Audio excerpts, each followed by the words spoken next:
recording this meeting so that you can come back and look at it later. And it's my pleasure to introduce our two presenters today. There's 4 names up there, but 2 presenters, Dave Lemie from Clemson University and Elizabeth North from Mississippi State University Extension Service. Dave and Elizabeth have served as chairs of this group as we've moved forward in bringing together some regional planning. For those of you that may not be as familiar with the Southern Rural Development Center, we serve the 13 Southeast states working with our land grant partners. There's 29 land grants in our region, and I see from those of you on here, most of you are in our region. See a few folks from outside. We're glad to have y'all join us too. There are 4 regional rural development centers, one in the west, one in north central, and one in northeast. And we work together in partnership nationally, but also work regionally on specific issues. So this work today is a perfect example of that, of how we're trying to bring our states work together across extension and research to really strengthen that effort together. And so with that, I'm going to turn over to Dave and Elizabeth. And just to note to the 2 of you, I did note that we get a good bit of feedback, so you may want to make sure whoever isn't speaking first that we mute, and I'm going to mute my mic now and let you guys take over.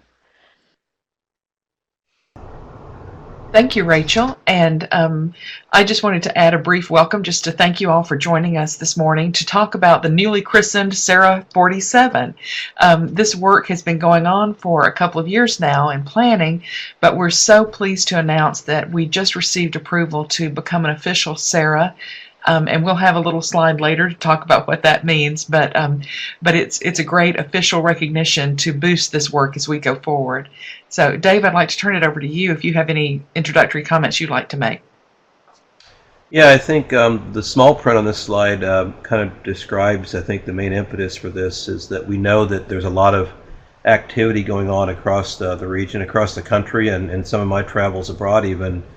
I've seen quite a bit of evidence of people having a strong interest in local, regional, community food system development efforts. It shows up in a number of places, and farm-to-table restaurants is the place where most consumers see it, but those of us who have been working in this area know that in order to make those things happen, I guess, in front of the consumers, there's a whole lot of work that has to be done behind the scenes. And I know that we have often, at least in our region, as we talk with other colleagues across the states, a lot of efforts that are going on that aren't necessarily connected up with each other, a lot of experimentation, a lot of innovation, and for me that means there's a lot of opportunity for collaboration to share across the region the good work that's being done so that we can kind of elevate this really kind of cross-program interdisciplinary effort forward on behalf of everyone, and really on behalf, I think, of reinventing our food systems for the next generation.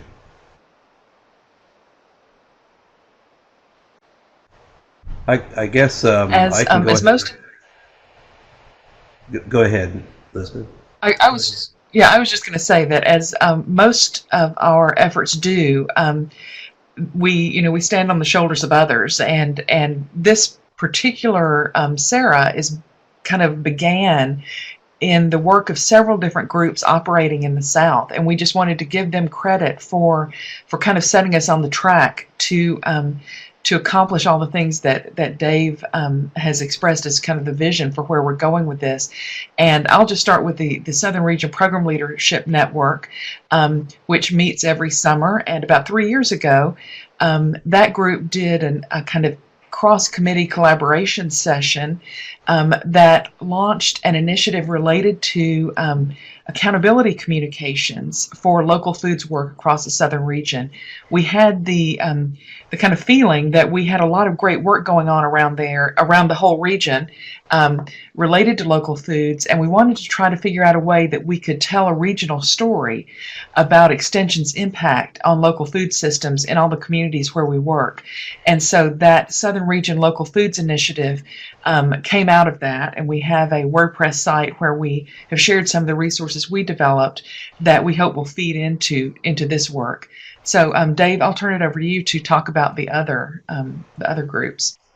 Yeah, I guess it was about 3 years ago or so. I was invited to be a part of primarily a group of ag economists to work with the Southern Risk Management Education Center out of Arkansas to develop a set of materials, a set of white papers, if you will, that would describe kind of the primary, I guess, issues and considerations in this space from kind of more of an economist view than anything else, I guess. And so we came together and did some thinking and strategic planning about it, developed a set of top 10 issues that we thought were facing the region, and developed those into a set of publications that came out under Choices, which is kind of the industry newsletter, if you will, industry trade journal out of the American Ag Econ Association. And they're out there. I think we actually have those listed in our resources at the end. So that activity brought together a number of people, started to become actually a little more interdisciplinary. There were some rural sociologists and others that ended up in that mix of folks. And I think we soon realized through that activity that economists have certain things to say about all of this work, but they don't have everything to offer that's important. So we recognized that there was a need for interdisciplinary activity, even within that group of us gathering there. And I think many of you probably on the call right now belong to the Extension Community of Practice for local food system development, local regional food system development. May even have community in there as a descriptor. Trying to be all-encompassing at the national level of folks that are doing work in this area across Extension. If you don't belong to that group and you have an interest in these issues, I highly encourage you to join. It's open, and there's some new leadership that just came into that really, I think, wants to take it to the next level. And Southern SERA, I've been involved with them at various levels in my career, and I know that they've worked quite a bit with the Southern Rural Development Center, and I believe Rachel has kind of worked with them to bring them into the fold and be supportive of our activities here as well. So altogether, we're trying to, I guess, cast a broad umbrella, bring everyone under the same fold, and kind of create some unified direction for Extension's efforts on this important topic.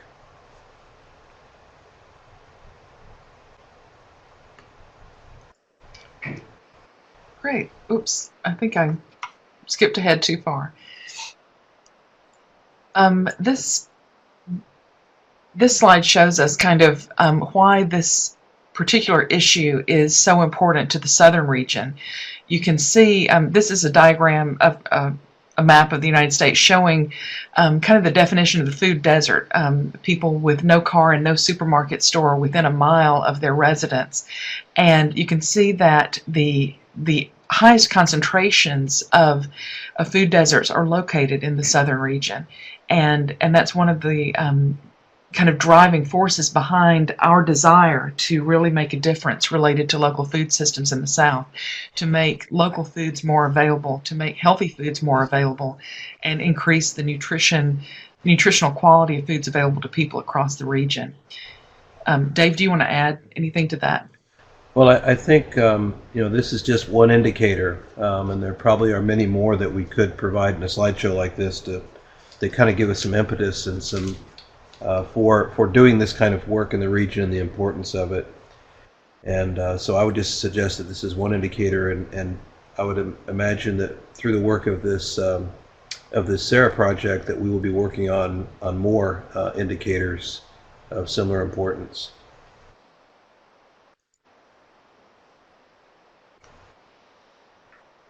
And then this is where we've been.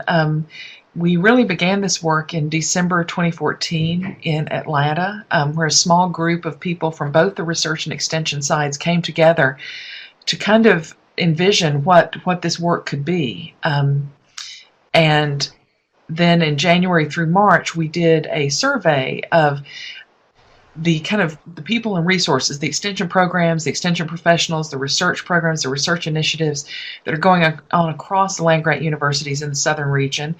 Some of you may have responded to that survey and contributed your information. And then in August of 2015, we had a meeting with people across the region who are interested. And then in January 2016, the Southern Rural Development Center submitted an AFRI proposal, and it was funded to support these efforts to be able to provide travel dollars and other support to bring us together for face-to-face meetings. And then, Dave, do you want to pick up here?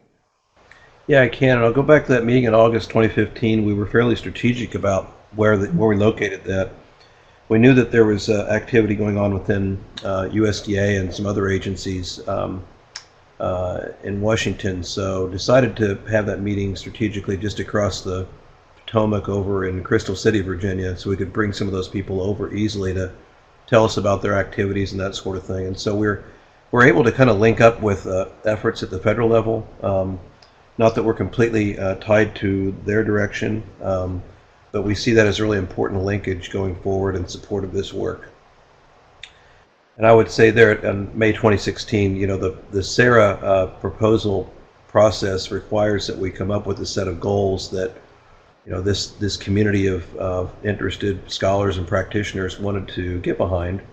And so the work that we did there in August of 2015 and through May there was to kind of settle in on a set of goals and objectives, and to kind of make some headway on initial planning and work plan underneath each one of those goals.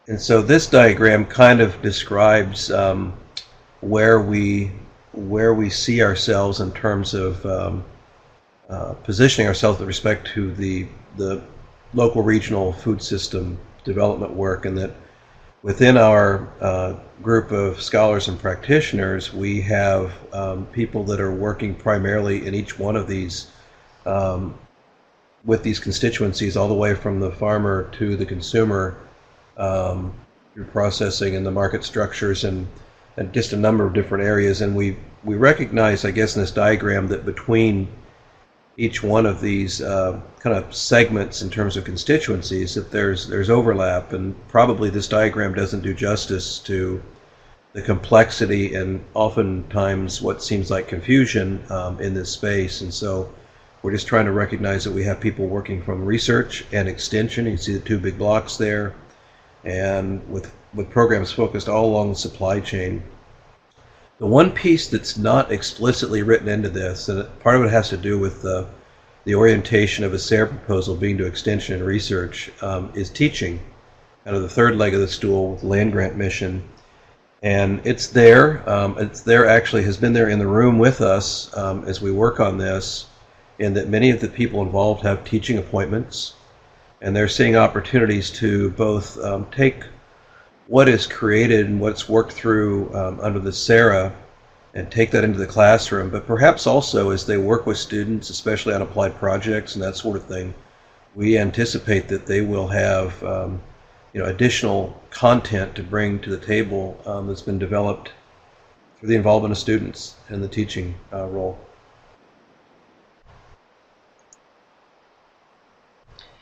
So what is a SERA?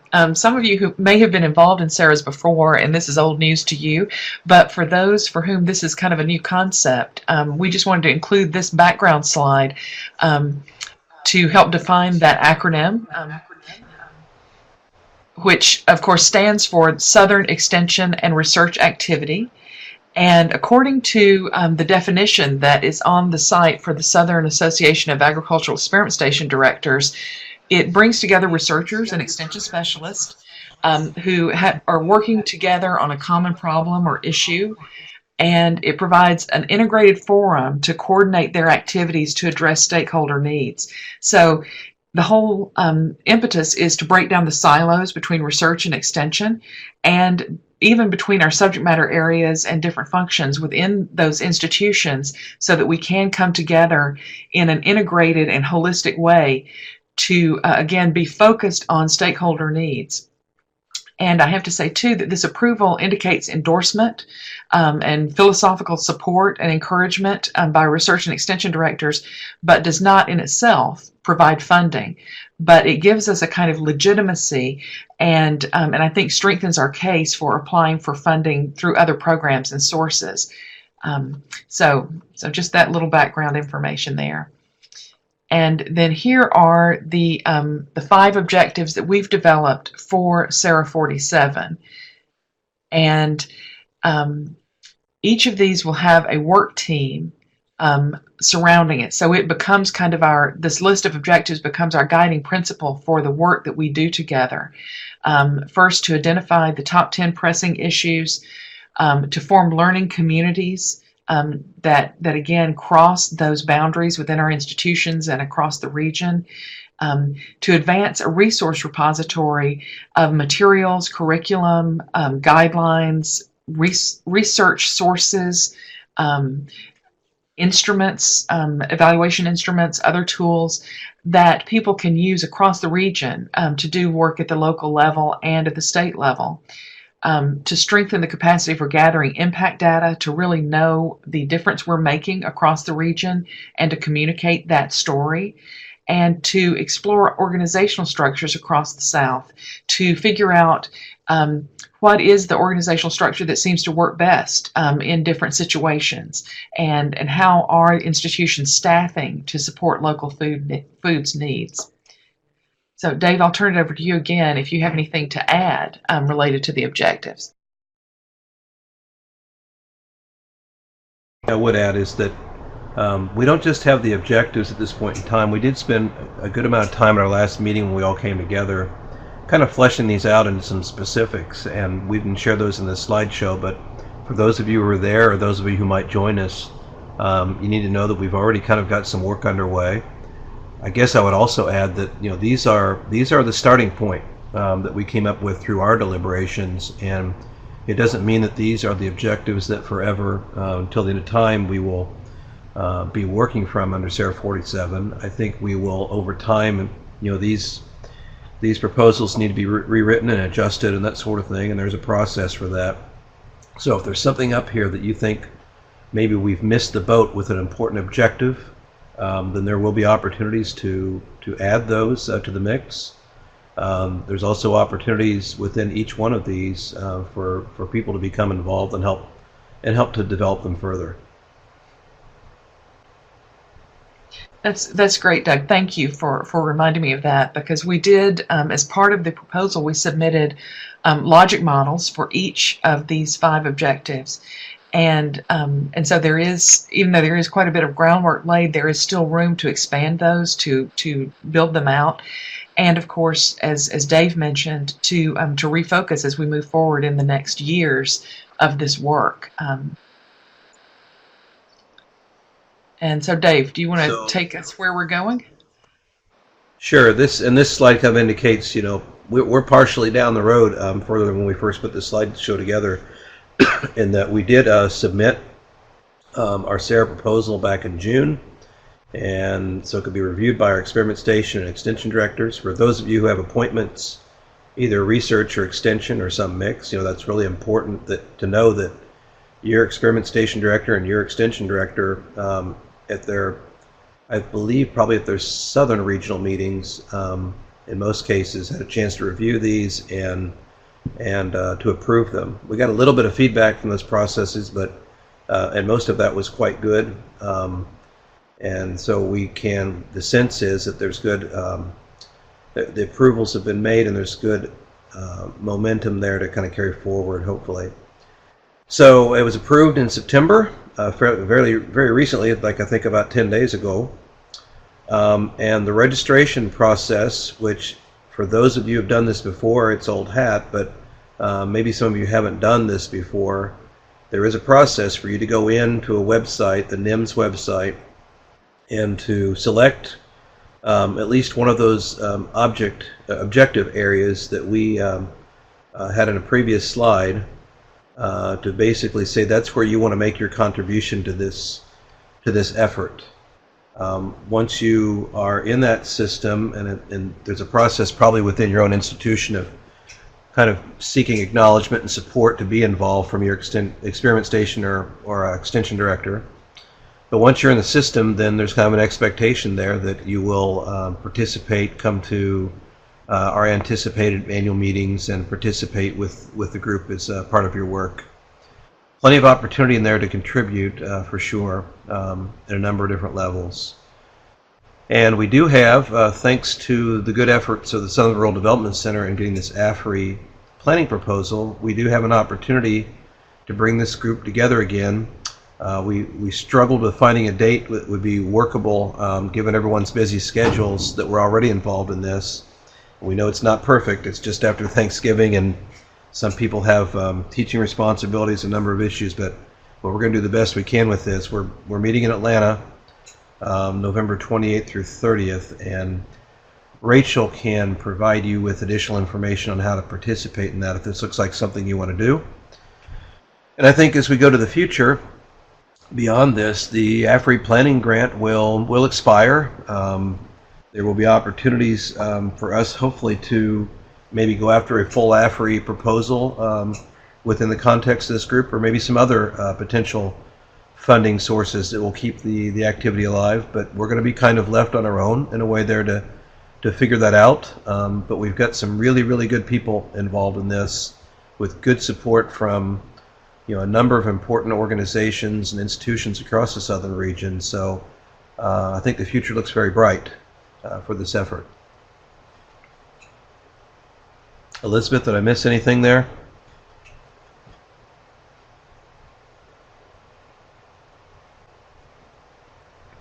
Enter the URL for the website where you can go to register to join the SERA. So if you've not joined one before, there is also a info sheet on how to join a SERA that I'm not sure if we can attach that in a document window or not, but we can get that to you if you are interested in joining and aren't familiar how to do that. Okay, let's see, we've got a request to talk a little bit more about that. I'm looking at this is the first time I've been part of a SERA myself, so this is was new to me this year. But if you have not registered at this site before, nimss.org, please go to that URL and click on the register button, and then you'll fill in your name and email address, and then you will have some emails back from that system that will help you to move through the next steps of getting registered. Yeah, I noticed that our slide calls it NIMMS. That's incorrect, right? It's NIMSS. And yes, that is true. It's NIMSS. We have a little typo on our slide, so I apologize for that. And whoever can tell us exactly what that stands for in the chat box first wins a prize. Someone out there knows.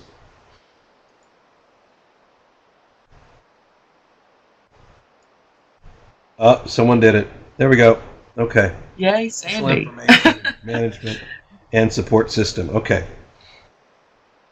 Good job, Gina. And Gina too. Thank you. Yes, and the your land grant administrator will approve your request to be part of this. It does take that support from your administrator to become part of the SERA.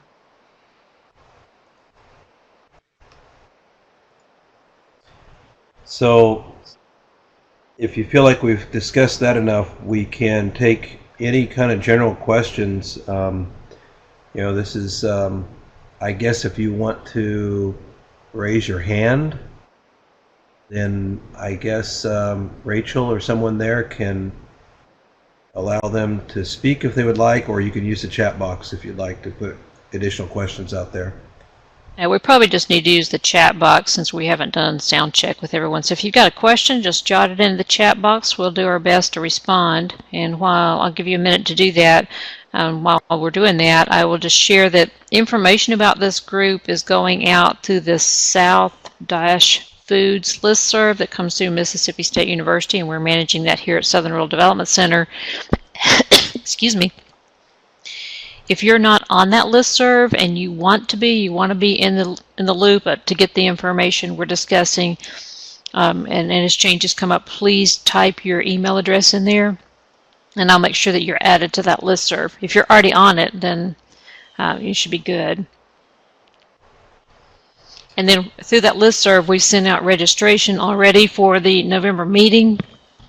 I'll resend that along with just a one-page or so guide on how to join NIMS, and also just a little more detail on the 5 different goals and what the anticipated outcomes are for those, so that you can have a little bit more information as you're going in and signing up for those. And some of the people here today are not from the southern region, apparently, and I'm not sure exactly the path forward on this, but I have been involved in meetings of other regional research groups that carried, say, a Western designation, and I was completely welcomed there and actually invited in to some of those groups. I never actually went through the NIMS process to officially become part of those groups, but I understand that that's possible.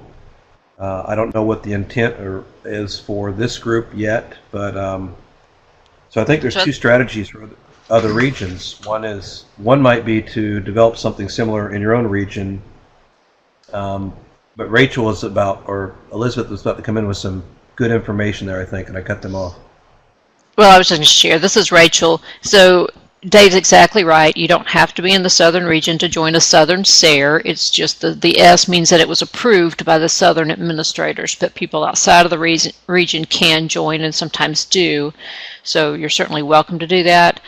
I believe, and I might be mistaken, but I believe that the Northeast has a similar, and theirs is not a SERA because the S is replaced with Northeast, and I don't even know how you pronounce it, NERA. I believe they may already have a group, and there's also, E-Extension also has a national community of practice, and we're also looking very much, as Elizabeth mentioned in the early slides, at the overlap between those, but we think there's also some things very unique to the region and how we want to focus on the region. But certainly if you're here from, I think I saw South Dakota up there a minute ago, and you're interested and you'd like to jump in on the work, we'd be glad to have you.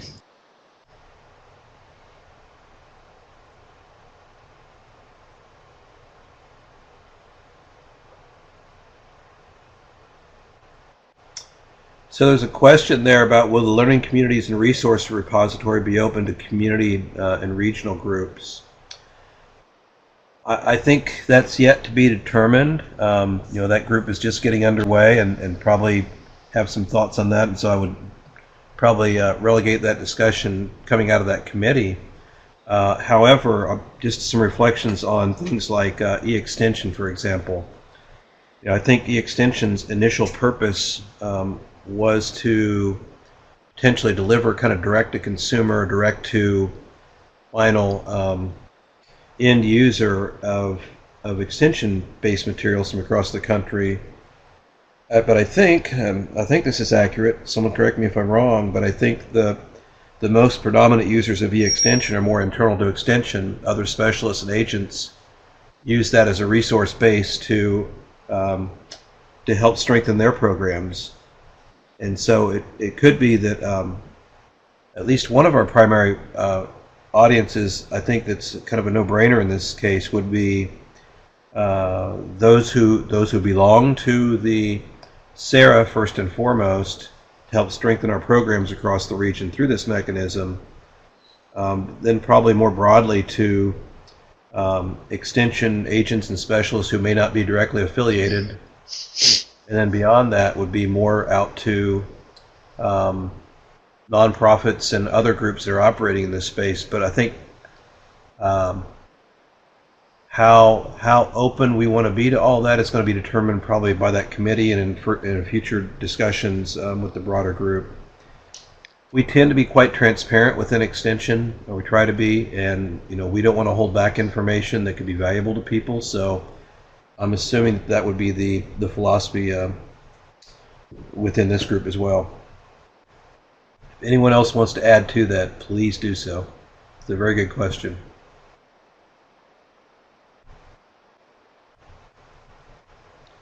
I don't know if Elizabeth wants to respond because I know you work directly with that group, but this is Rachel, and I think at least initial plans we have talked about housing that material possibly on SRDC site, and if that's the case, then it's definitely a public domain site. So I would anticipate that it will be there'll be some public domain materials there that anyone can access. I think that's very true. I think both of you covered it really well. I think the resource repository group, which I think I'm going to be leading that work team. Some of the ideas we have for specific resources are fairly internally focused in terms of supporting extension agents in their role in identifying needs at the local level. But certainly beyond that, I think there will be other resources that would be of interest and could be supporting work with among other groups at the local level. So yeah, definitely we want to make these things available to everyone. It's just a question of the initial ones may not be as useful or as much of interest to people outside the land grant system, but certainly our plans are to continue building out those resources to be things that would be relevant to many groups working at the local level addressing local foods needs.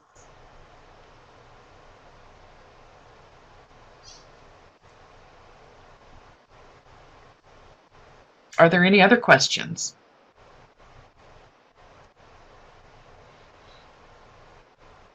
Can we do something here, Rachel? I know you don't want us to use this to open up for dialogue with everyone that's out here, but if we could get a show of hands from those who think that they want to they have an interest in being involved in this effort beyond today in some way, shape, or form.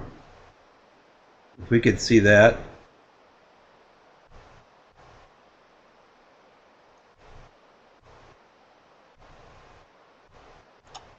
And I guess if you're already involved in it, then it would be good to see that as well. So. And for those that may not know how to raise your hand, there's an icon at the very top right above the PowerPoint. It looks like the little guy raising his hand. You can just click on him and your hand will go up. Mm-hmm. Or you can check. Either one.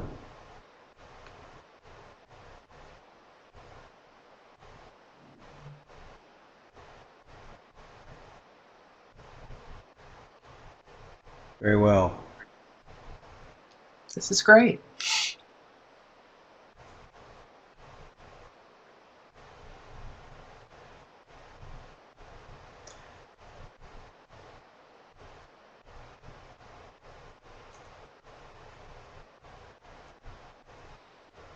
And we would just add, too, that if you are interested in being added to that local foods email list, please do remember to enter your email address into the chat window before you go. And Rachel administers that list, and we really appreciate her work with that, because it really has it really helped us get together in the beginning, and so we appreciate that support from Rachel and the rest of SRDC. Definitely.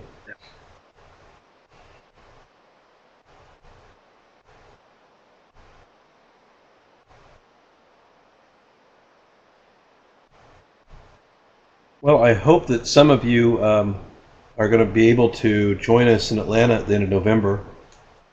And Rachel, I guess if they're interested in that, they'll pick that information up through the listserv, or they could contact you directly, I suppose, as well. Yeah, I'll be glad to put my email in there so that you can contact me directly if you need to, but I see a lot of people putting their email addresses in, so I'll make sure that you're on the South listserv, and that way you'll get the information directly. And as I mentioned, we will resend all of that information in just a little bit so that everybody's got it while it's fresh on your minds.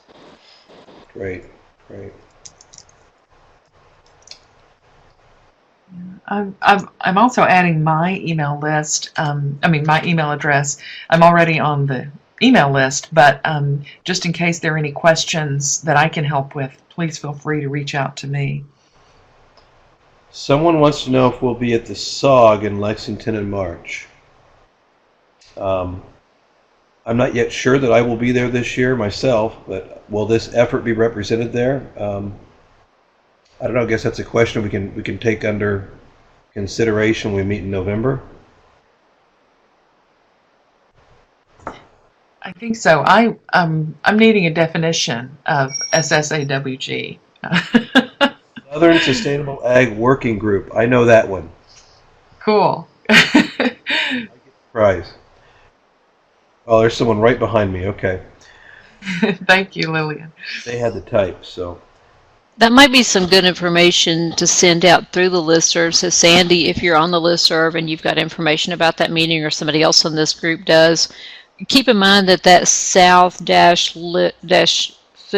listserv is a two-way communication. You can ask questions to it. You can post information to it. It doesn't all have to come through me or to me. So when you get a great resource and you want to share it with the group, feel free to just pop it in there. Or, as I mentioned, if you have a question or something you're trying to find out about, feel free to use that listserv. It seems to be a great sounding board. I see a lot of really great communication going on there. Well, one thought there, I see Sandy, she's talking about 1,500 sustainable folks getting together every year. It is a big conference, and Wow. it might be worthwhile if this effort has some really good traction. We want to get out in front of some people to make them aware of what's going on. Maybe we can get on the program to present that there. Yeah, that sounds like a great venue.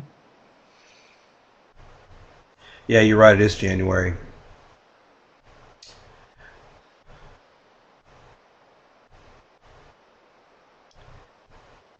Yeah. Let's see. And Meredith is asking about a confirmation for people who register for the Atlanta meeting. Rachel, can you address that? Yes, and just I think everybody that if you've already been in there, there's a two-step process. The link that I will send out through the listserv has registration for the meeting itself. I'll make sure that we have a good head count and that we've got all the things that we need to know to make sure that the meeting runs smoothly as far as meeting space and those things. And then when you get to the end of that, you will see the hotel reservation information, and so you'll be responsible for making your own hotel reservations. I'll also note that due to the AFRI grant that we received that was mentioned earlier, there are travel funds available for those people who need those to assist them to get there. So when you go through the registration, there's a place where you can indicate that you would like to apply for that. It is a reimbursement process. In other words, you would pay your expenses up front and then be reimbursed. But there's a process to do that, so be sure as you look through the registration form that you mark that box saying that you would like that assistance.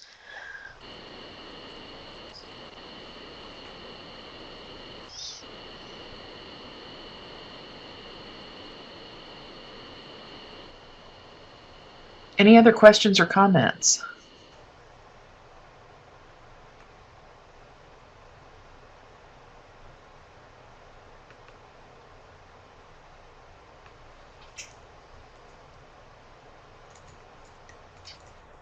I don't see a notice that anybody's typing, so Dave, do you have any final words that you want to add? Be safe, and hope to see you in November. I think I'm going to go home here pretty soon and make sure that we've got things ready for. I think we're supposed to get a lot of rain here in Columbia, but if any of you out there are along the coast anywhere, hopefully you're in a safe place and ready for the storm. Well, thank you all so much for joining us on this conference this morning. Thank you for your interest in this topic and in the SERA. And we, as Dave said, we hope to see many of you in Atlanta in November. And I too would like to just add my wishes for you. If you're in the path of this storm, please do stay safe. And thanks to Dave and Elizabeth for presenting this morning. I appreciate your time that you've given not just to this presentation, but also in leading this group, and look forward to moving forward together. Thanks, everyone. Thank you. Thank you.